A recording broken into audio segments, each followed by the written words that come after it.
कई याचिकाओं पर आज सुप्रीम कोर्ट में सुनवाई होगी।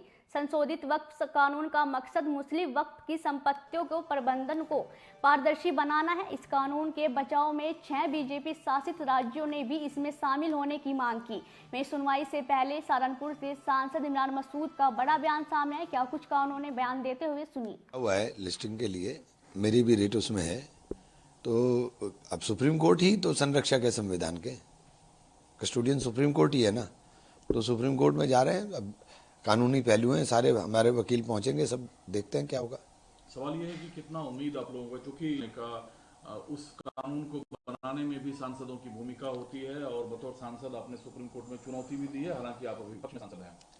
देखिए, मायूसी तो कुफ्र है, अल्लाह की ज़ात से कभी मायूस नहीं हुआ जाता, तो मायूसी तो कुफ्र है, मायूसी नहीं है। कोई भी फैसला बेहतर ही होगा और जो बेहतर अल्लाह ने, ईश्वर ने लिखा हुआ है वही होगा। हमारी तो एक ही दुआ है कि अमन शांति सुख सबका बना रहे, देश तरक्की करे, देश में खुशहाली रहे। लेकिन 7 ऐसे राज्य हैं जिसमें मध्य प्रदेश, छत्तीसगढ़, राजस्थान, असम, हरियाणा, राजस्थान, जिन्होंने सुप्रीम कोर्ट में हलफनामा डाला है कि ये बिल जो है लाया गया। मेरी बात को अपना आप ही कह रहे हैं, मेरी बात को अपना आप ही कह रहे हैं। मैं तो पहले ही कहता था कि वक्फ और वक्फ बोर्ड दोनों अलग अलग चीज़ें हैं। बोर्ड जो है उसका प्रबंधन करता है, और वो प्रबंधन वक्फ बोर्ड का जितना शोर मचा रहे हैं वो तो सरकार का ही हिस्सा होता है।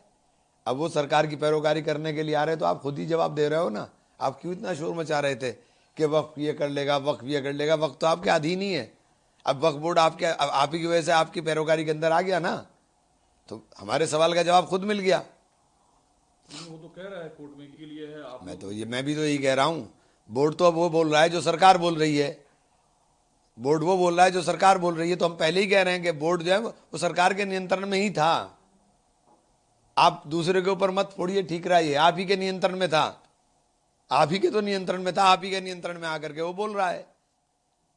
अब उसे, जो आपने जमीन हड़पो योजना बनाई है, उसको अमली जामा भी वही पहनाएगा। तो आपका सीधा एक नया आरोप है कि वक्फ बोर्ड और सरकार आपस में मिली भगत तो पहले से ही है, वो कोई नया नहीं है। कल को हम सरकार में हो, वो हमारी भी अधीन रहेगा। ये कोई ऐसी चीज नहीं है, ये कोई रॉकेट साइंस नहीं है साहब। आप समझिए, वक्फ जो है मुसलमान का धार्मिक कृत्य है, वक्फ बोर्ड उसके प्रबंधन का काम करता है। दोनों चीजें बिल्कुल अलग अलग हैं, दोनों चीजें बिल्कुल अलग अलग हैं। ये जो शोर मचाया जाता है, ये जो नैरेटिव बनाया जाता है, आज कहाँ गया आपका नैरेटिव?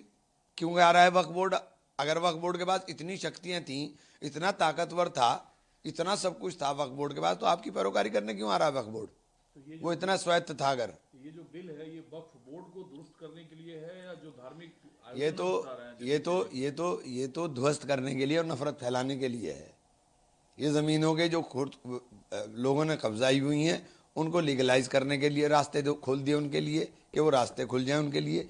ये तो हर जगह जहां झगड़ा ना हो वहां झगड़ा खड़ा करने के लिए रास्ते खोल दिए। इनको सिर्फ झगड़ा करना है, इसके अलावा कुछ भी नहीं है इसके अंदर। तो आपका कहना है कि जो जमीन ऑलरेडी कब्जा करने, हाँ, तो आप बताइए, लिमिटेशन की आपने सिम हटा दिया है, तो अब वो एडवर्स पोजीशन में जा सकता है। ये उसका कानूनी राइट है, ये उसका अधिकार है, वो जा सकता है। दूसरा सवाल है, ईडी ने अपने चार्जशीट में राहुल गांधी, सतीश दुबे और देखिए, ईडी तो देश के अंदर अपनी विश्वसनीयता खो चुकी है। ईडी की सारी कार्रवाई जो है हम पर ही होती है। जरा सा आप गुजरात में एक्टिव हुए, ईडी पहुंच गई। तो ये जो आप लोग लिंक जोड़ते हैं आरोपों का, गुजरात में ऐसा क्या हुआ जिस वजह से? पता नहीं है, तो ये सरकार को पता होगा ना क्या हुआ गुजरात में।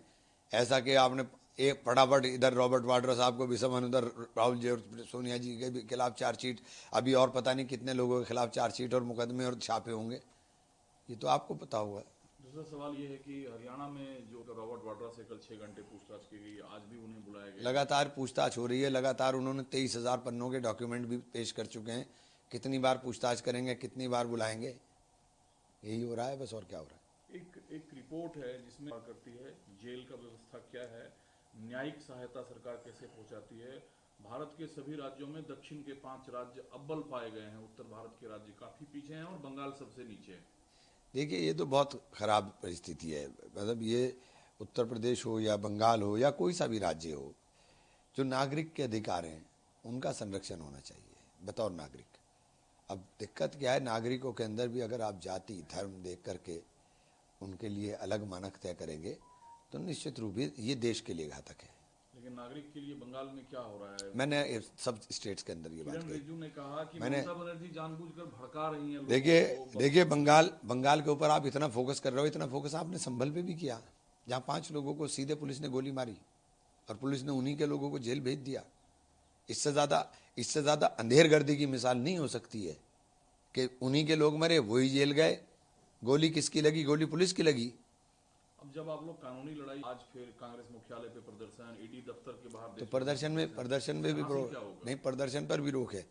इससे हासिल क्या होगा? जनता को पता तो चले कि हो क्या रहा है देश में। आपको बुनियादी मुद्दों से ध्यान हटाने के लिए नए आपको काम खड़े करने हैं। 19 लाख करोड़ रुपया देश के निवेशकों का डूब गया है पिछले 1 महीने के अंदर,